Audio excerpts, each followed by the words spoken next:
रायमना national पार्कनि जे declaration 5 जुन 2021 निफ्राय लानानै दिनै जोङो रायमना बे वेस्टार्न रेन्जआव गोबां होम स्टेजफोरजों लोगोसे दिनै रिजर्टफोरनि जे जाखांफुनायफोरखौ जों नुनो मोन्दों आरो दिनै जोङो बे संकस दैनि सेरावहाय गोदानै मोनसे रिजर्ट आरानियम रिजर्ट एन्ड फार्म बेखौ दिनै बेखेवबाय।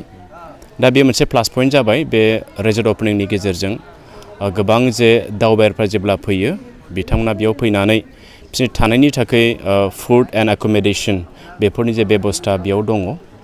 दा बेजों लोगोसे जोङो बाख्नायनो लुगैयो मानो बुङोब्ला बे इस्टाब्लिशमेन्टनि गेजेरजों गोबां एमप्लयमेन्ट जेनेरेशनबो बेयाव जाबाय, ओनसोलनि जोहोलाव सिख्लाफ्रा बेयाव एंगेज जाबाय। बे मोजां मोनसे सुबिदा बे रिजर्टनि गेजेरजों होबाय।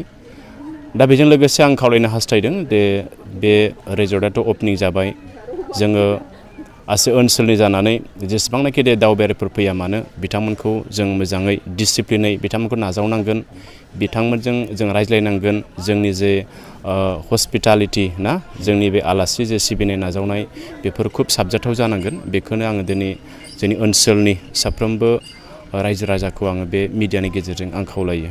नेशनेल पार्क जानायनि उनाव रायमनायाव दावबायारिफ्रा माबायदि फैदों आरो माबायदि फैगोनखौ आसा खालामो?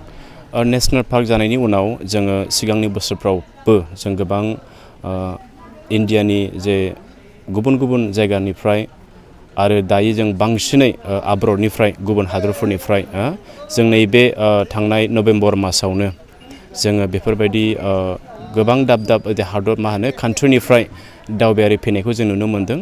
थांनाय सप्तायाव नभेम्बर दानावहाय जोङो बिदिनो नरवे, UK ओमफ्राय बेजों लोगोसे सुइजारलेण्ड ना बेफोरबादि कान्ट्रिनिफ्राय जोंनि दावबायारिफ्रा बेयाव फैनानै खुब बिथांमोना गोजोननाय मोनफैदों।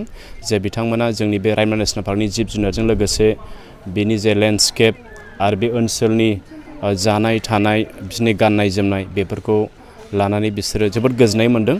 दा बिनिखायनो आङो खावलायो दिनै जोंनियावहाय मोनसे गोनांथि जानानै फैदों।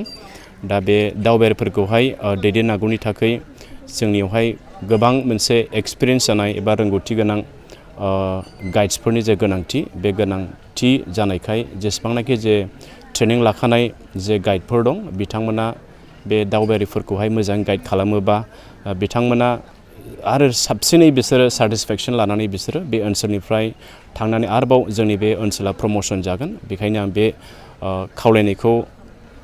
खावलायनायजों लोगोसे बे बुंनाय सुंद' बे रिजर्ट ओपनिंनि सायाव बुंनायखौ आं बेयाव दोनथ'बाय।